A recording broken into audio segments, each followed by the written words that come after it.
नमस्कार, recovery news India में आप सबकी स्वागत है और मैं हूं आपके साथ निशा परमार।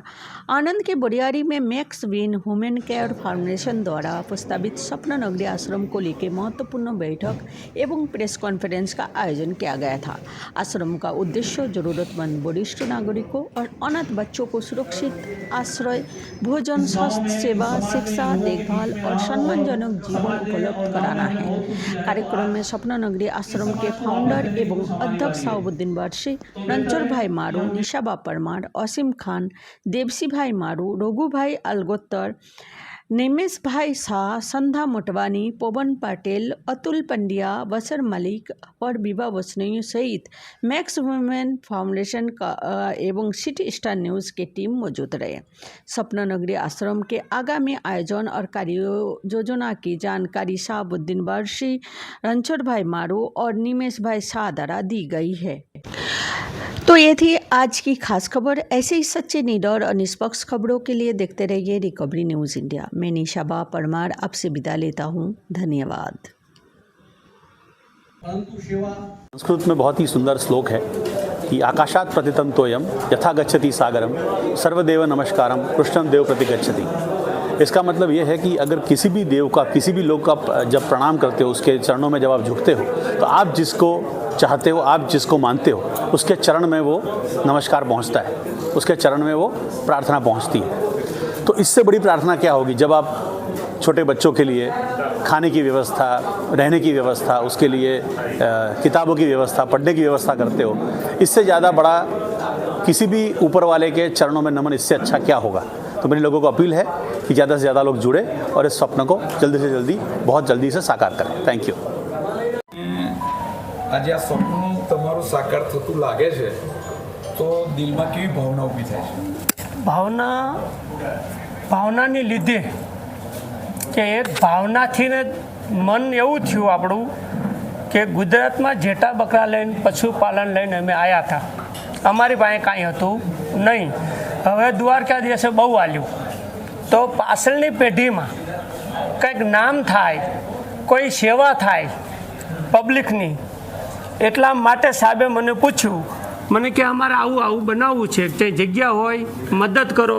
તો આપણે 24 ગુંઠા જગ્યા દાનમાં આલી છે સપના નગરી માટે।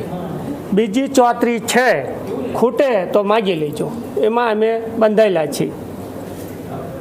24 દાન કરેલી છે અને 34 છે એ જેમ ખૂટે, જરૂર પડે એમ વેચાતી હું તમને આલતો રહીશ।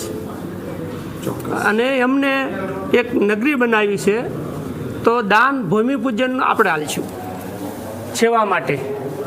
ભાવિ પેઢીને શું સંદેશ આપવા માંગો છો? સેવા પેઢીને એમ કે કંઈ આ લઈને આવ્યા નથી અને કંઈ લઈને જવાના નથી, કંઈ ઘસે તો પાછળ ગઢા બુઢા આશીર્વાદ આલશે।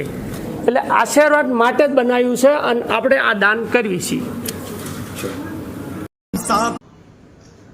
आज हम लोग जिस मकसद से यहाँ इकट्ठे हुए, वो मकसद बताने से पहले मैं फाउंडेशन के बारे में थोड़ा सा आपको बताना चाहूंगा। Max win human care foundation एक राष्ट्रीय स्तर की ऑर्गेनाइजेशन है, एनजीओ है, जो इस समय 14 स्टेट में काम कर रही है, जो सोशल एक्टिविटीज के ऊपर काम करती है, मेडिकल हेल्थ के ऊपर काम करती है, एजुकेशन, ये डिफरेंट सेगमेंट में काम करती है। जिसमें हमारा एक पार्ट है, एक प्रोजेक्ट है स्वप्न नगरी। स्वप्न नगरी काफी लोग सवाल करते हैं और सबके काफी लोगों के दिमाग में होगा कि एक आश्रम की तैयारी कर रहे हैं तो ये स्वप्न नगरी नाम क्यों है। तो स्वप्न नगरी हमने नाम इसलिए सेलेक्ट किया गया है कि इंसान को सहारे की और सपोर्ट की जरूरत कब होती है? दो समय में होती है। एक, जब वो बाल अवस्था में होता है तो माँ बाप के उंगली पकड़ के चलने के सहारे की जरूरत होती है, और दूसरा, जब वो वृद्ध अवस्था में होते हैं तो उनको अपने बच्चों के कंधे के सहारे की जरूरत होती है। तो इस समाज में ये ऑर्गेनाइजेशन एक जरूरतमंदों के साथी के रूप में काम कर रही है, और उन्हीं जरूरतमंदों के लिए ये max win human care foundation स्वप्न नगरी लेकर आ रही है, जिसमें सबसे बड़ा योगदान ऑर्गेनाइजेशन तो काम कर रहे हैं, लेकिन सबसे बड़ा योगदान यहाँ हमारे आनंद बोरियावी से कहना चाहूंगा, बहुत फाउंडेशन के लिए खुश नसीबी है। और रणछोड़ भाई जो हमारे सामने बैठे हुए हैं, इन्होंने जब ये कॉन्सेप्ट जाना, समझा और उनको बताया गया कि यहाँ पे इस चीज की जरूरत है और वो ऐसी स्वप्न नगरी हो जहां पे लोगों को जीने की उम्मीदें हो। आज